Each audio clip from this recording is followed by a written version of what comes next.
Hi everyone and welcome to NEET Now Your NCERT Destination.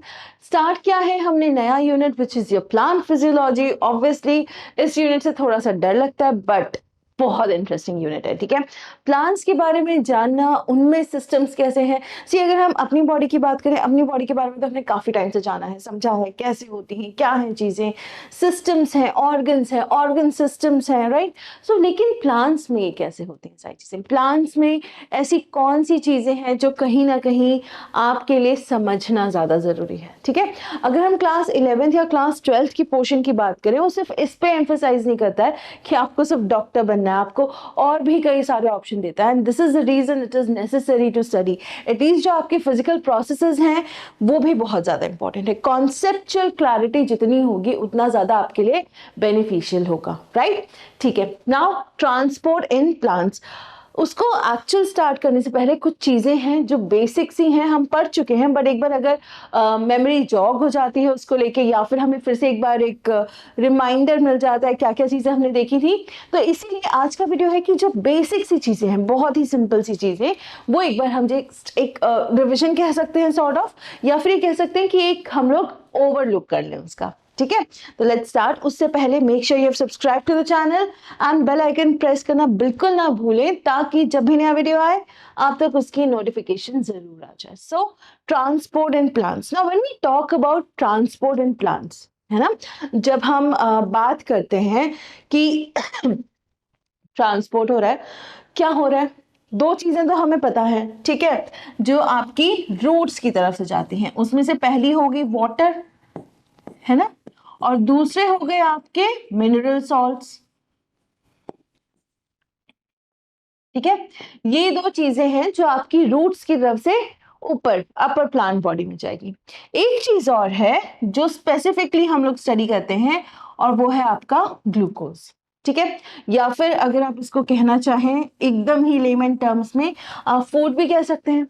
Obviously बात है कि अगर कोई चीज मैन्युफैक्चर हुई है, ऑब्वियसली फोटोसिंथेसिस हो रहा है, ग्रीन प्लांट्स की बात कर रहे हैं हम, तो वहां पे जो खाना मैन्युफैक्चर हो रहा है वो सिर्फ और सिर्फ आपका ये नहीं है कि लीव्स में ही रह जाएगा.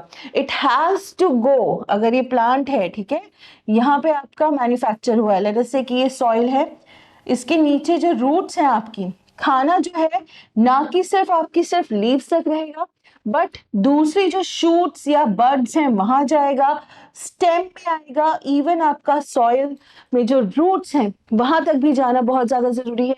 तो ये जो चाहे आप ग्लूकोज कहें या आप फूड कहें, वो सारी चीजें जो है हर एक सिंगल पार्ट तक पहुंचनी जरूरी है. अदरवाइज जो हमारी मेन चीज है एनर्जी, उसका कहाँ से क्या होगा, वो कहाँ से आएगी, है ना.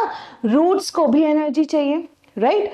रेस्पिरेशन जैसी चीज जो है वो कहाँ से होगी. सो ये सारी चीजें कहीं ना कहीं बहुत ज्यादा इंपॉर्टेंट हो जाती हैं, और इसीलिए हमको ट्रांसपोर्ट इन प्लांट्स पढ़ना है कि एक्चुअली अगर हम देखें तो होता क्या है.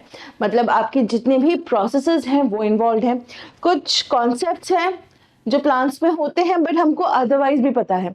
जैसे कि फॉर अगर मैं नाम लेना चाहूँ एक आध का सिंपल, जो हम बहुत टाइम से पढ़ते आए हैं, डिफ्यूजन, राइट. सेकेंड अगर मैं लेना चाहूँ osmosis, active transport, right.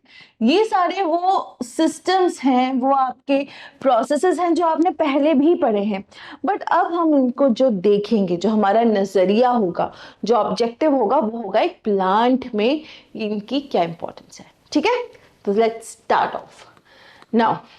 How and why substances move from one cell to another. तो अगर मैं बात करूं, ठीक है, अगर मैं बात कर रही हूँ, मेरा अगर कोई प्लांट सेल है, ठीक है, यहाँ पे हम प्लांट सेल ही ज़्यादा समझने की कोशिश करेंगे. इस तरीके से अगर आपका एक वैक्यूल है, पेरीफेरी पे न्यूक्लियस हो गया, बाकी सारे ऑर्गेनल्स जो हैं, ठीक है, तो किसी भी सब्सटेंस को एक सेल से दूसरे सेल तक जाने की ज़रूरत ही क्या है.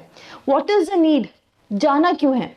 अगर हम इसको कहीं ना कहीं आपको इसको अपनी बॉडी से भी रिलेट करना पड़ेगा. कैसे, एल्वियोलस, ठीक है, यहाँ पे अंदर क्या आएगी, ऑक्सीजन, राइट. अभी ऑक्सीजन जो है वो आपके आरबीसी के साथ बाइंड करेगी, आरबीसी के साथ बाइंड भी कर लिया, बट अब जब तक ऑक्सीजन बाकी सेल्स नहीं पहुंचेगी, आपके सेल टू सेल ट्रांसफर नहीं होगा, तब तक आप रेस्पायर कैसे करोगे? तब तक जो आपकी एनर्जी है वो कैसे प्रोड्यूस होगी, है ना? ये सारी चीजें इंपॉर्टेंट है। प्लस अगर आपका एक टिश्यू है, एक बड़ा सा आपका टिश्यू है, सिंपल अगर हम इस तरीके से कुछ बना लें, ठीक है, इस तरीके से आपका टिश्यू है, ठीक है। अब यहां से अगर कोई चीज आ रही है जो एंटर करेगी टिश्यू में, ऑब्वियस सी बात है उसको सेल टू सेल जाना ही पड़ेगा, और कोई रास्ता तो है नहीं। सो इसीलिए एक सेल से दूसरे सेल तक जाने का जो रास्ता होता है वो बहुत क्लियर होना चाहिए, ठीक है, और प्लस इजी होना चाहिए। वो बहुत ज्यादा डिफिकल्ट होगा तो हमारे परेशानी की बात है। एक चीज और, हम लोग अपनी बॉडी में फिर भी किसी तरीके से, बिकॉज वी कैन मूव, है ना, because we have that subconscious और कॉन्शियस वाली चीज जो है, प्लांट्स में ये सब कुछ भी नहीं है। तो उनके अंदर ऐसे मैकेनिज्म्स होने चाहिए जिनकी वजह से ये चीज अपने आप हो जाए, वो किसी बाहरी चीज पे डिपेंडेंट ना हो, और ये ऐसे सिस्टम्स के थ्रू ही आपकी सारी प्रोसेसेस हो जाए, ठीक है। और इसीलिए हमें ये पढ़ना जरूरी है। तो जो हमारा क्वेश्चन है कि सब्सटेंस एक सेल से दूसरे सेल तक क्यों मूव करते हैं, फूड के लिए कर सकते हैं। हमारी बॉडी में जैसे प्रॉपर सर्कुलेटरी सिस्टम है, आर्टरीज है, वेन्स है, कैपिलरीज है, आर्टेरियोल्स है, सब कुछ है, ठीक है, एकदम प्रिम एंड प्रॉपर है। प्लांट्स के पास है नहीं है, सो ऑब्वियसली उनका सेल टू सेल ही जाएगा ना, उनके पास कोई वेन नहीं है, उनके पास कोई आर्टरी नहीं है जो कुछ पिक करेगी, जो कुछ ड्रॉप करेगी। सेल से सेल तक जाना ही उनको पड़ेगा, they do not have any other option. Do all substances move in a similar way in the same direction? Plant की अगर हम बात करें, सिंपल सा मैंने आपको एग्जाम्पल दिया था कि जैसे फॉर एग्जाम्पल ये आपका कोई प्लांट है, ठीक है, जो ग्रो कर रहा है ना, और लीव्स बहुत सारी हो गई हैं, ये सॉइल है, और यहां से जो है आपकी रूट्स जो है वो पेनिट्रेट कर रही हैं, ठीक है। अब क्या होगा, अब हम ये कह रहे हैं कि सेम डायरेक्शन में मूव होगा क्या? चलिए यहाँ पे आपके वाटर और मिनरल सॉल्ट्स है ना, ठीक है। अब इनको तो यहां से होके जो है इनका जो अगर हम रास्ता देखेंगे वो ऐसे ही होगा, इस तरीके से, ठीक है, यहां से होते हुए लीफ तक जाएंगे, फाइन, ये तो एक डायरेक्शन हो गया। और व्हाट अबाउट ग्लूकोज? यहाँ पे जो आपका ग्लूकोज मैन्युफैक्चर होगा वो कहाँ जाएगा? अगर आपका ग्लूकोज जो मैन्युफैक्चर हो रहा है उसको लीव से रूट तक आना पड़ेगा, तो ये जो सिमिलर मेथड है या सिमिलर डायरेक्शन है वो तो यही कैंसिल हो गया। जाइलम और फ्लोएम, है ना, अगर हम बात करें वाटर और मिनरल सॉल्ट्स कौन लेके जाता है? जाइलम। फूड, फ्लोएम, है ना, ये हम एकदम ही लेमन टर्म्स में बात कर रहे हैं ताकि आपको बिल्कुल भी कंफ्यूजन ना हो।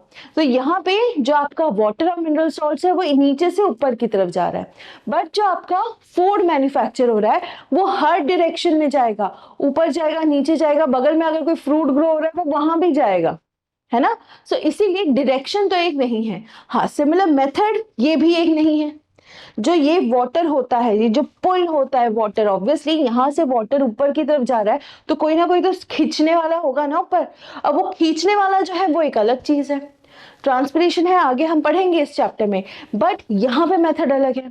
फूड जो है वो जो नीचे आ रहा है उसका तरीका अलग है। सो ये हम कह सकते हैं कि जरूरी नहीं है कि सारी की सारी चीजें एक ही तरीके से मूव कर रही हों और एक ही प्रोसेस के थ्रू मूव कर रही हों, प्रोसेसेस भी अलग होंगे, सिस्टम्स जो है वो भी आपके अलग होंगे। Is metabolic energy required for moving substances? Many times, और इसी को हम कहते हैं आपका एक्टिव ट्रांसपोर्ट, है ना। कई बार ऐसा होता है कि हमें जो है लोअर कॉन्सेंट्रेशन से हायर कॉन्सेंट्रेशन में ही चीज भेजनी पड़ती है, बट उसको एनर्जी लगानी पड़ेगी ना। संसार का नियम क्या है, जहां ज्यादा है वहां से कम में आ जाएगा तो इक्विलिब्रियम मेंटेन हो जाएगा, राइट। बट अगर मुझे कम चीज जहां पे कम है वहां से अगर मुझे ज्यादा में भेजना है तो मुझे एनर्जी लगानी पड़ेगी। इसका एक एग्जाम्पल और दूसरी तरीके से देख लीजिए।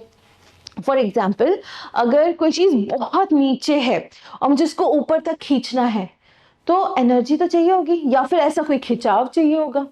अगर हम कुएं की बात करें कुएं में जब आप पानी भरते हो, आप बाल्टी से निकालते हो तो आप खींच रहे हो ना पानी को किसी में डाल के, या फिर अगर आप इंजन की भी बात करो तो हम मोटर्स ऑन करते हैं, इंजन ऑन करते हैं, तब जाके पानी ऊपर तक आता है।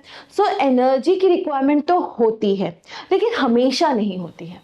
ठीक है, एक चीज और आपको यहां याद रखनी है, जो है आपकी कॉन्सेंट्रेशन।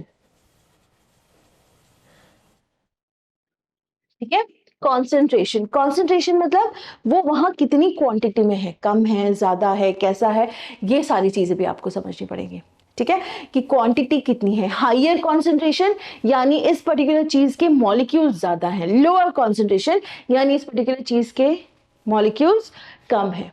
अलग अलग जगह आ सकता है, सेम जगह होगा तो इक्विलिब्रियम ही हो जाएगा एट द एंड, राइट। सो ये चीज हमको समझनी है कि कोई भी ट्रांसपोर्ट का सिस्टम हो सकता है, प्लस तरीके भी जो है आपके वो अलग अलग हो सकते हैं। Plants do not have a circulatory system in place, ये मैंने आपसे पहले कह दिया, प्लांट्स के पास अपना सर्कुलेटरी सिस्टम कहाँ है ना। कोई हार्ट नहीं है जो कोई चीज पंप कर रहा है, राइट। कोई भी ऐसा सिस्टम नहीं है जो आपकी आर्टरीज चली आ रही है, वेन्स चली आ रही है, कुछ कैरी कर रही है, नहीं। They only have xylem and phloem and they are also tissues.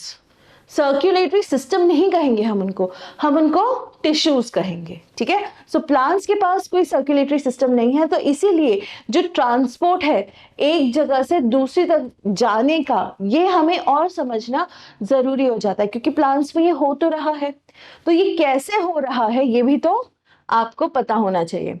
The photosynthesis of food synthesized needs to be moved to all parts including the root tips embedded deep in the soil. जो मैंने कहा यहाँ पे अगर आपका food manufacture हो रहा है तो उसको नीचे जो रूट्स हैं, जो सॉइल में बहुत नीचे तक है, वहां तक जाना तो पड़ेगा ही। फोटोसिंथेसिस इन्होंने इसलिए कहा है कि हो सकता है ग्लूकोज हो सकता है उसके अलावा भी कोई चीज बने। सो फोटोसिंथेसिस मतलब जो लीव्स आपकी फोटोसिंथेसाइज करके खाना बना रही हैं, ठीक है, तो उसको आपको एक जगह से दूसरी जगह, चाहे ही वो कितनी दूर हो, ले जाना पड़ेगा in case of plants. Now movement across short distances, say within the cell, across membranes and from cell to cell within the tissue also has to take place.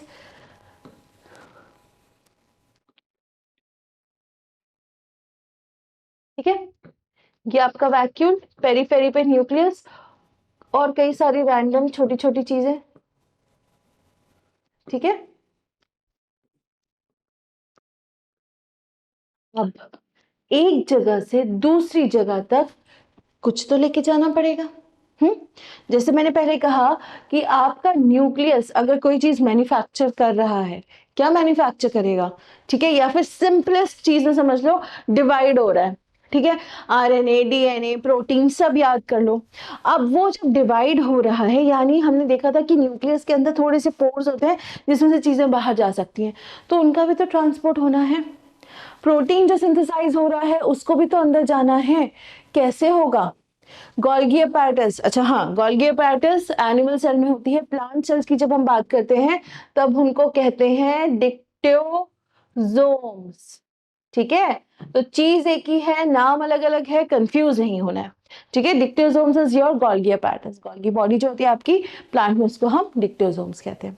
ठीक, सो ये कह रहे हैं कि आपके सेल के अंदर काफी सारी चीजें, यहां से वहां, वहां से यहाँ, ऑब्वियसली ग्लूकोज यहाँ आएगा, ठीक है, एनर्जी बनेगी, प्लास्टिड्स भी होंगे, ठीक है, क्लोरोफिल होगा, बहुत सारी चीजें हैं, इधर से उधर, उधर से इधर, ये तो सेल के अंदर हो गया, प्लस आपके और भी तो सेल होंगे आसपास, है ना, और भी सेल होंगे, और भी सेल होंगे, उसमें भी आपको कुछ ना कुछ पास करना पड़ेगा। तो ये एक जो सिस्टम है ना, ये वाला एक सिस्टम जो सेल से सेल में जा रहा है, प्लस एक और सिस्टम जो सेल से अंदर बाहर चल रहा है, वो सिस्टम जो है आपका, ये भी हमको समझना पड़ेगा। Cell to cell and within the cell, यहां भी ट्रांसपोर्टेशन चाहिए। To understand some of the transport processes that take place in plants, one would have to recollect one's basic knowledge about the structure of cell and anatomy of the plant body. Anatomy of the flowering plants हम detail में कर चुके हैं, पूरा chapter finish हो चुका है। अगर आप पीछे जाएंगे, मैं यहाँ लिंक भी दे दूंगी, या रादर डिस्क्रिप्शन में भी लिंक दे दूंगी, तो आपको वहां पे आसानी से सारे लेक्चर्स मिल जाएंगे, ठीक है। सेल हमने कंप्लीट कर लिया है। सेल और anatomy of the plant. Anatomy में क्या आता है कि आपकी रूट्स जो है वो कैसे फंक्शन कर रही हैं। आपका जो फ्लोएम था, याद है एक एक डायग्राम फ्लोएम कैसा था, लीफ का मैंने आपको बना के दिखाया था प्रॉपर डायग्राम कि किस तरीके से लीफ में कैसे पानी चलता है, मीजोफिल सेल्स, फिर एयर है, स्टोमेटा है, सारी चीजें हमने देखी हैं। तो वो थोड़ा सा हमको यहाँ पे रिकॉल करना पड़ेगा। क्यों? क्योंकि वही सेम चीज आपकी इन्वॉल्व है यहाँ पे, है ना, वही सेम चीज आपकी इन्वॉल्व है। यहाँ पे आपकी वेन्स नहीं है, आर्टरीज नहीं है, हमें पहले पता है। तो टिश्यू टू टिश्यू जा रहा है तो वो भी समझना पड़ेगा। जाइलम में है, फ्लोएम में है, कंपेनियन सेल्स क्या है, सीव सेल्स क्या है, ट्रैकीड्स क्या होते हैं जाइलम में। सो ये सब जो है आपको एक थोड़ा सा ओवरलुक देखना पड़ेगा। मिस हो गया है, डिस्क्रिप्शन में से लिंक ले लीजिएगा एंड जस्ट रिवाइज देम, ठीक है। What is diffusion? Now this is the easiest you can say कि आपकी जो डेफिनेशन है वो हो सकती है, ठीक है। डिफ्यूजन को अगर मुझे डिफाइन करना है सबसे सिंपल शब्दों में, तो diffusion is the movement of particles from a region of higher concentration to lower concentration, ठीक है। So the movement of higher region से आपके जो मॉलिक्यूल्स हैं वो लोअर रीजन में जाएंगे कॉन्सेंट्रेशन वाइज, ठीक है। अब एक चीज यहाँ पे याद रखनी है कि जो आपका डिफ्यूजन है वो तब होगा व्हेन इट, जो भी दो आपके लिक्विड्स कह लीजिए या फिर आप जो भी चीजें जिनके बारे में आप बात कर रहे हो, they are in direct contact, ठीक है। ये तभी होगा जब ये दोनों आपके डायरेक्ट कांटेक्ट में होंगे। अगर कोई मेम्ब्रेन है, नहीं होगा, एक जगह से दूसरी जगह उछल के नहीं जाएंगे, ठीक है। So diffusion is the movement of particles from a region of higher concentration to the region of lower concentration when in direct contact. तो अगर इसका एक सिंपल सा एग्जाम्पल देखें हम, ठीक है, और ये मैंने इनको इस तरीके से कनेक्ट कर दिया, राइट। अब यहाँ पे जो है वाटर का लेवल ऊपर तक है, सिंपलेस्ट एग्जांपल बता रही हूं मैं आपको, ठीक है, और वाटर का लेवल यहाँ तक है, ठीक है। अब ये डायरेक्ट कांटेक्ट में है तो आपका वाटर जो है वो यहां से यहां जाएगा जब तक आपके दोनों में इक्विलिब्रियम जैसी चीज जो नहीं हो जाती तब तक। तो वो तब तक क्या करेगा, चलता जाएगा। जैसे ही आपका इक्विलिब्रियम हुआ, यहां तक पहुंच गया दोनों में लेवल, वो रुक जाएगा। So essentially, diffusion is the movement of particles from a region of higher concentration to a region of lower concentration when in direct contact. Semi-permeable membrane आपका osmosis है, बस, ठीक है। तो डिफ्यूजन क्या है? डिफ्यूजन सिर्फ हायर रीजन से लोअर रीजन आ रहे हैं। अच्छा, क्यों आ रही है? क्योंकि हमारे नेचर में एक बहुत इंपॉर्टेंट चीज है जिसको हम कहते हैं इक्विलिब्रियम। क्या कहेंगे? इक्विलिब्रियम। और ये इक्विलिब्रियम नेचर का लॉ है, बैलेंस जिसको हम समझते हैं, ठीक है। जिस चीज को हम बैलेंस समझते हैं, इक्विलिब्रियम आपका वो है। हर चीज को एक प्रॉपर लेवल में होना चाहिए। बैलेंस ऑफ द नेचर हम कहते हैं ना बिगड़ गया है, इसीलिए जो इतनी सारी कैलमिटीज हो रही हैं या ग्लोबल वार्मिंग की बात करें वो है। So equilibrium is a law of the nature and diffusion totally abides by it, ठीक है। सो डिफ्यूजन याद रख लीजिए, बार बार मैं कह रही हूं, डेफिनेशन इंपॉर्टेंट है, ठीक है। Understanding about chemical potential and ions, ये सारी चीजें भी हम देखेंगे कि आयंस की भी मूवमेंट कैसे होगी। अगर मैं बात करूं, प्लांट की बात करते हैं, ठीक है, अगेन सेम चीज, ये सॉइल नीचे है, ठीक है। यहां पे हमने पहले क्या कहा, वाटर है, आपके मिनरल सॉल्ट्स है, ठीक है, प्लस यहाँ पे आपके कुछ आयंस भी हैं और ये आयंस को भी ऊपर तक जाना है। हमें पता है चैप्टर 12 में मिनरल न्यूट्रिशन में हम देखेंगे कि अगर आपकी कुछ चीजें अगर आपकी कुछ चीजें नहीं होती, जैसे कोई आयंस है या कोई एलिमेंट है, उसकी अगर कमी हो जाती है तो the plant is going to suffer from some और द अदर काइंड ऑफ बीमारी, डिजीज हो जाएगी उसको कोई। तो ये आयंस जो है इनको भी ऊपर तक जाना है। सो ये कैसे जाते हैं, क्या कोई ऐसा सिस्टम है जो इनको कैरी करके लेके जाता है? ठीक है, ये सारी चीजें हमको यहाँ देखनी है। Now, when we talk of the movement of substances, we need first to define what kind of movement we are talking about and also what substances we are looking at. यानी कि जब हम कोई मूवमेंट की बात कर रहे हैं तो मैं किस तरीके की मूवमेंट की बात कर रही हूँ? क्या उसमें एनर्जी लग रही है? क्या वो डायरेक्ट कांटेक्ट में है? क्या उनके पास कोई सेमी परमिएबल मेम्ब्रेन है? ठीक है, उनका डायरेक्शन क्या है? नीचे से ऊपर, ऊपर से नीचे, प्लस वो क्या कैरी करके लेके जा रहे हैं। जाइलम की बात की जाए, जाइलम क्या लेके जाता है? Water, mineral salts. फ्लोएम क्या लेके जाता है? फूड। सो सारी चीजें हमको समझनी पड़ेगी। वाटर की प्रॉपर्टीज कुछ और होंगी, सॉल्ट्स की प्रॉपर्टीज कुछ और होंगी, और बीच में अगर आप सेमी परमिएबल मेम्ब्रेन डाल देंगे तो गेम ही चेंज हो जाएगा, है ना।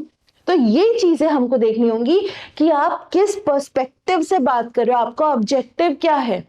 वही वाली बात होती है जो हम जब ये बनाते हैं ना, मीम्स बनाते हैं, जब हम मीम्स बनाते हैं तो हमें लिखते हैं ना 6, तो इधर से मुझे 6 लग रहा है, बट जो यहाँ खड़ा होगा वो 9 है। ये ऑस्मोसिस में बहुत इंपॉर्टेंट हो जाता है, क्योंकि या तो आप सॉल्यूट को देखोगे या फिर आप सॉल्वेंट को देखोगे।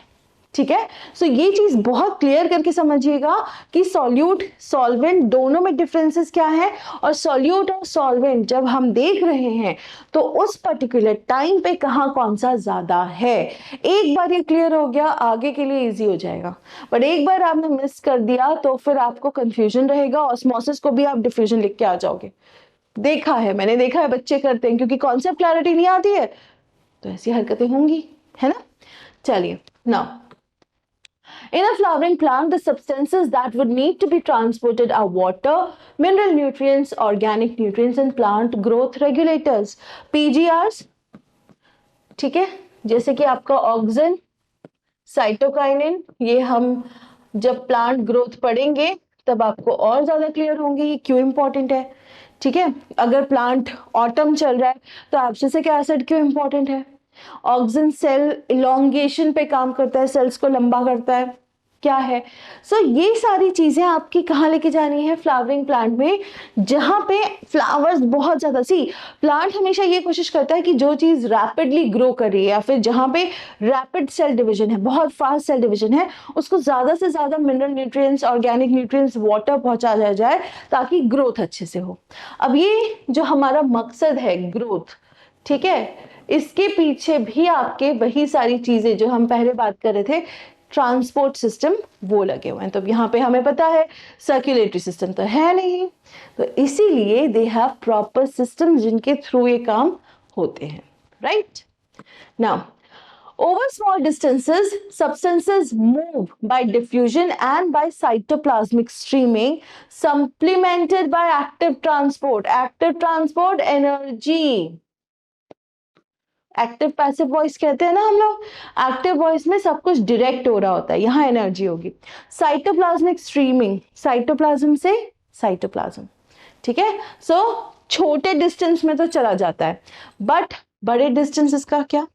अब जैसे अगर कोई प्लांट है, उसकी हाइट ही 100 मीटर्स है, ठीक है, इस 100 मीटर्स की हाइट तक हमें वाटर पहुंचाना है, तो कैसे पहुंचाएंगे? वहां पे क्या आपका साइटोप्लाज्मिक स्ट्रीमिंग काम आएगी? नहीं, तो कैसे होगा?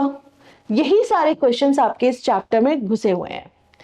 Transport over longer distances proceeds through the vascular system, which is the xylem and phloem, and is called translocation. तो जो ये 100 मीटर्स वाली हाइट की मैं बात कर रही थी कि यहाँ तक पहुंचाना है, वो जाइलम का काम है, और जाइलम और फ्लोएम मिलके ये काम करते हैं। स्पेसिफिकली फ्लोएम जो लेके जाता है फोटोसिंथेस, उसको हम ट्रांसलोकेशन कहते हैं, एक लोकेशन से दूसरी लोकेशन, ठीक है। ये देखेंगे डिटेल में। बहरहाल एक चीज और याद कर ले, जो आपका जाइलम है, जो आपका फ्लोएम है, इसको मिला के हम क्या कहते हैं? These are known as vascular bundles, ठीक है। vascular bundles, vascular tissues. So अगर vascular bundles दिखा है यानी कि दोनों ही आपके, जाइलम भी फ्लोएम भी, अगर स्पेसिफिकली मेंशन किया तो एक ही होगा। अगेन फिर से बता रही हूँ, वाटर, ठीक है, वाटर प्लस मिनरल सॉल्ट्स, ठीक है, एंड इवन योर आयंस, ये कौन लेके जाएगा, ये लेके जाएगा जाइलम। फोटोसिंथेस फूड कौन लेके जाएगा, फ्लोएम, ठीक है। सो ये वो चीजें हैं जो आपकी जाइलम और फ्लोएम बांट लेते हैं। Now an important aspect that needs to be considered is the direction of transport. Again वापस आओ जाइलम और फ्लोएम पे, ठीक है, जाइलम और फ्लोएम पे हम वापस आ रहे हैं। फिर से हम एक छोटा सा अपना प्लांट बनाते हैं,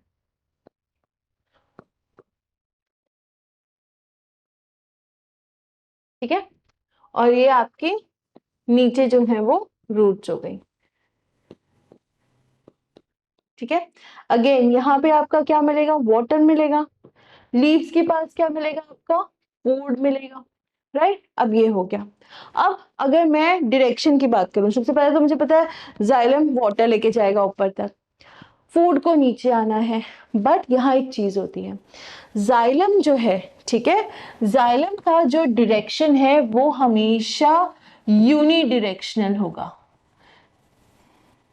यूनिडायरेक्शनल मतलब यहां से जो वाटर जाएगा वो हमेशा ऊपर ही की तरफ जाएगा, ठीक है। वो कभी भी ऐसा नहीं होगा कि वाटर लौट के नीचे आ रहा है, नेवर एवर, ठीक है। सो जाइलम का जो डायरेक्शन है वो हमेशा यूनिडायरेक्शनल है। बट फ्लोएम में ये चीज चेंज होती है, क्योंकि फ्लोएम में हो सकता है ऊपर चला जाए, रूट तक तो उसको आना ही है। सो जो आपका फ्लोएम है उसको हम कहते हैं bye directional.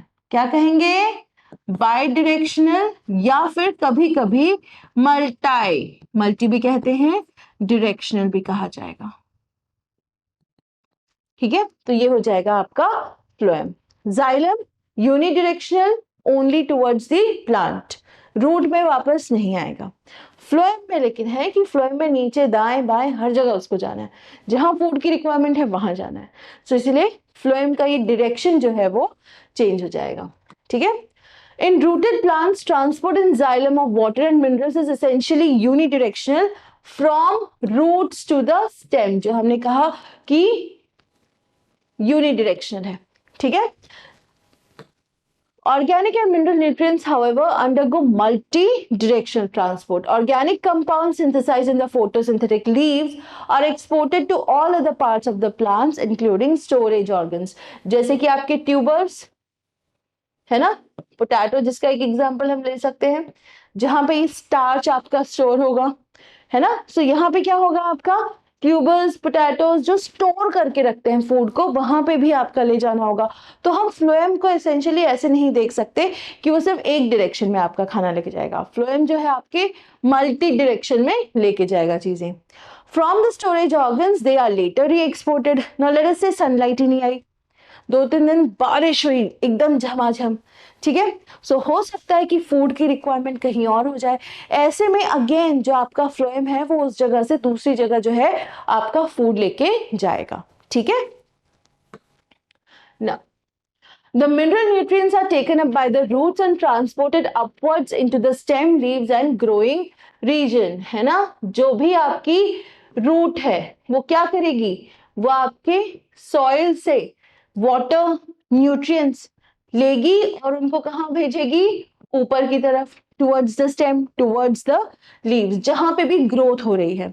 When any plant part undergoes senescence, nutrients may be withdrawn from such regions and moved to the growing parts. Now just imagine कि कितना अच्छा इनका एक सिस्टम है। फॉर एग्जाम्पल लेट अस से यहाँ पे एक लीफ थी जो अब थोड़ी सी मुरझा रही है और वो अब टूट के गिरने वाली है, तो क्या होगा, जो मिनरल न्यूट्रिएंट्स और जो फूड यहाँ तक जा रहा था अब वो यहाँ पे इस लीफ पे, ठीक है, जैसे यहाँ से जा रहा था, ठीक है, यहाँ पे लीफ के जाने के बजाय वो उस जगह ज्यादा जाएगा जहां पे ग्रोथ आपकी मेजरली देखी जा रही है, जहां पे आपकी ग्रोथ बहुत अच्छे सेंस में हो रही है, नहीं हो रही है। सो जो चीज सेनेसेंस में है, सेनेसेंस मतलब एक तरीके से हम कह सकते हैं आपकी ओल्ड एज, ठीक है। तो जो ओल्ड एज में जा रही है उसको वहां से न्यूट्रिएंट्स चीजें रिमूव करके नई जो जगह जहां पे ज्यादा रिक्वायरमेंट है वहां भेजा जाएगा, because at the end of the day इसको तो टूट के गिरना ही है। सो इस पे न्यूट्रिएंट्स वेस्ट ना करके हम ऊपर ले जा रहे हैं, ठीक है, जहां पे ग्रोथ है। अगर लेट अस से यहाँ पे कोई फ्रूट ग्रो कर रहा होता तो उसको पहुंचाई जाती।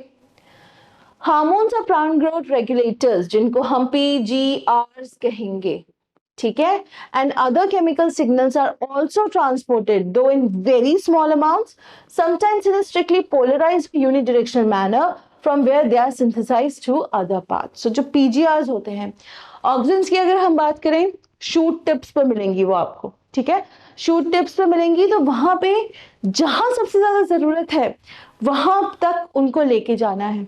कई बार ऐसा होता है कि जहां सिंथेसाइज होती है वहां यूज नहीं होता है, बट उनको जो लेके जाना होता है वो अलग ही जगह होती है, but it is still done so, ठीक है। सर्कुलेटरी सिस्टम नहीं है, नर्वस सिस्टम नहीं है, बट फिर भी एकदम परफेक्टली आपका प्लांट जो है वो ग्रो कर रहा है।